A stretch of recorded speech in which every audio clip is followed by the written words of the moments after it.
ബൈബിളിലെ ഏറ്റവും വലിയ ഒരു ആത്മീയ യാഥാർത്ഥ്യമാണ് മധ്യസ്ഥ പ്രാർത്ഥന. മധ്യസ്ഥൻ എന്ന് പറയുന്നത് ബലഹീനനായ മനുഷ്യനും ശക്തനായ ദൈവത്തിനും ഇടയിൽ നിൽക്കുന്ന ഒരു വ്യക്തിയാണ്. നമ്മുടെ പ്രാർത്ഥന കൊണ്ട് ദൈവത്തിന്റെ തീരുമാനങ്ങളെ പോലും മാറ്റാൻ നമുക്ക് സാധിക്കും. 8 തവണ തൻ്റെ മധ്യസ്ഥ പ്രാർത്ഥന മൂലം ദൈവത്തിന്റെ തീരുമാനങ്ങളെ പോലും സ്വാധീനിച്ച ശക്തമായ ഒരു വ്യക്തിത്വം പഴയ നിയമത്തിലുണ്ട്. അത് മോശയാണ്. മോശ നമുക്ക് വലിയൊരു മാതൃകയാണ് തരുന്നത്. മധ്യസ്ഥ പ്രാർത്ഥന മൂലം ദൈവിക തീരുമാനങ്ങളെ പോലും മാറ്റുവാൻ, സ്വാധീനിക്കുവാൻ നമുക്ക് സാധിക്കും.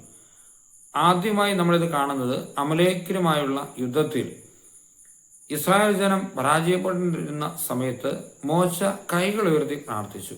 മോശ കൈകൾ ഉയർത്തി പ്രാർത്ഥിച്ച സമയത്തെല്ലാം ഇസ്രായേൽ ജനത്തിന് ദൈവം വിജയം നൽകി. അവസാനം മോശയുടെ കൈ തളർന്നുപോയി. ആ സമയത്ത് അദ്ദേഹത്തിന്റെ അനുചരന്മാർ അദ്ദേഹത്തിന്റെ കൈകൾ ഉയർത്തിപ്പിടിക്കാൻ അദ്ദേഹത്തെ സഹായിച്ചു. അതായത് മോശ എപ്പോഴൊക്കെ കൈകൾ ഉയർത്തിയോ ആ സമയത്തൊക്കെ ഇസ്രായേൽ ജനത്തിന് വിജയമുണ്ടായി. വീണ്ടും നമ്മൾ കാണുന്നുണ്ട്, സ്വർണ്ണക്കാളക്കൂട്ടിയെ ഇസ്രായേൽ ജനം ആരാധിച്ചു. അവർ ദൈവത്തിനെതിരെ വലിയ തെറ്റ് ചെയ്തു പോയി. അങ്ങനെ ദൈവം കോപിഷ്ഠനായി അവരെ എല്ലാം ഭൂമുഖത്ത് നിന്ന് തുടച്ചു നീക്കാൻ തീരുമാനിച്ചു. ഈ സമയത്ത് മോശ ശക്തമായി ഇടപെട്ടു. മോശെ ഒരാളുടെ മധ്യസ്ഥ പ്രാർത്ഥന കൊണ്ട് ആ ഇസ്രായേൽ ജനത്തിനെതിരെയുള്ള വലിയ കോപത്തിൽ നിന്ന് ദൈവം പിൻവാങ്ങി. വീണ്ടും ഒരിക്കൽ ദൈവം കോപിച്ച് അവരോട് സീനായ് മലയിൽ നിന്ന് പോകാൻ ആവശ്യപ്പെടുന്നുണ്ട്. താൻ കൂടെ വരുന്നില്ല, അവർ തന്നെ പോകണമെന്ന് പറഞ്ഞു. ആ സമയത്ത് മോശ ശക്തമായി അവർക്ക് വേണ്ടി പ്രാർത്ഥിച്ചു, മധ്യസ്ഥം വഹിച്ചു. അങ്ങനെ അവസാനം ദൈവം സ്വന്തം തീരുമാനം മാറ്റുവാനും അവരുടെ കൂടെ എല്ലാ കാലത്തും സഞ്ചരിക്കുവാനും തീരുമാനിച്ചു. മോശയുടെ ഭാര്യയായ കുഷ്യ സ്ത്രീയെ പറ്റി അഹ്റോനും മിരിയാമും മോശയ്ക്കെതിരെ പിറുപിറുത്തു. ഇത് കണ്ട് കോപം ജ്വലിച്ച ദൈവം മിരിയാമിനെ ഒരു കുഷ്ഠരോഗിയായി മാറ്റി. അപ്പോൾ മോശ അവൾക്ക് വേണ്ടി മധ്യസ്ഥം പ്രാർത്ഥിക്കുകയും മോശയുടെ പ്രാർത്ഥനയുടെ ഫലമായി ദൈവം അവളെ സുഖപ്പെടുത്തുകയും ചെയ്തു. അങ്ങനെ ദൈവത്തിന്റെ തീരുമാനത്തെ പോലും മോശയ്ക്ക് മാറ്റാൻ സാധിച്ചു. വീണ്ടും നമ്മൾ കണ്ടുമുട്ടുന്നുണ്ട് കുറേഹും അനുചരന്മാരും. അവർ മോശയെയും അഹ്റോനെയും ചോദ്യം ചെയ്തു. അതുകൊണ്ട് ദൈവം അവരെ നിഗ്രഹിച്ചു. ഇത് പാളയത്തിലൊരു സംസാര വിഷയമാവുകയും ജനം ഒന്നടങ്കം മോശയ്ക്കും അഹ്റോനുമെതിരായി പിറുപിറുക്കുകയും ചെയ്തു. ഇത് ദൈവത്തിന്റെ കോപത്തെ ജ്വലിപ്പിച്ചു. ദൈവം മഹാമാരി അവർക്ക് നേരെ അയച്ചു. മോശ പ്രാർത്ഥിച്ചു. മോശയുടെ നിർദ്ദേശമനുസരിച്ച് അഹ്റോൻ ധൂപം വീശി ആളുകളുടെ ഇടയിലേക്ക് പോയി. അങ്ങനെ ആ മഹാമാരി അവിടെ ദൈവം അവസാനിപ്പിച്ചു, മോശയെ പ്രതി മാത്രം. വീണ്ടും നമ്മൾ കാണുന്നുണ്ട്, കാനാൻ ദേശം ഉറ്റുനോക്കാൻ വേണ്ടി കുറെ ആളുകളെ അവർ വിട്ടു. അവർ തിരിച്ചു വന്ന് 40 ദിവസത്തോളം കാനാൻ ദേശം ഉറ്റുനോക്കിയതിനു ശേഷം അവർ തിരിച്ചു വന്ന് വളരെ നിരാശാജനകമായ കാര്യങ്ങളാണ് ഇസ്രായേൽക്കാരോട് പറഞ്ഞത്.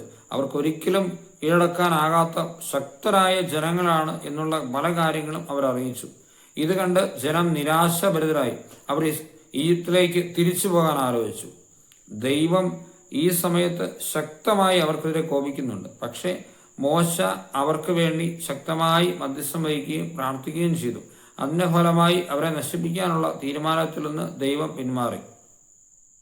വീണ്ടും നമ്മൾ കാണുന്നുണ്ട്, മന്ന എന്ന ദൈവത്തിന്റെ അപ്പത്തെ പോലും അവർ ചോദ്യം ചെയ്തു. മന്ന വിലകെട്ട അപ്പമായി കണ്ട് അവർ ദൈവത്തെ പുച്ഛിച്ചു. അവസാനം കോപം ജ്വലിച്ച ദൈവം അവർക്കെതിരെ ആഗ്നേയ സർപ്പങ്ങളെ അയച്ചു. ഇത് കണ്ട് സങ്കടപ്പെട്ട മോശ അവർക്ക് വേണ്ടി പ്രാർത്ഥിക്കുകയും അവസാനം ദൈവം തന്നെ ഒരു പരിഹാരം നിർദ്ദേശിക്കുകയും ചെയ്തു. അവരുടെ മുമ്പിൽ ഒരു വലിയ സർപ്പത്തെ ഉയർത്തി.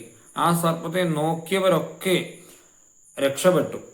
ഇങ്ങനെ നമ്മൾ ഈ സമയത്തെല്ലാം കാണുന്നത് മോശ അദ്ദേഹത്തിന്റെ മധ്യസ്ഥ ശക്തി മൂലവും ദൈവത്തോടുള്ള സ്വാധീന ശക്തി മൂലവും ദൈവത്തിന്റെ തീരുമാനങ്ങളെ പോലും മാറ്റിയതാണ്.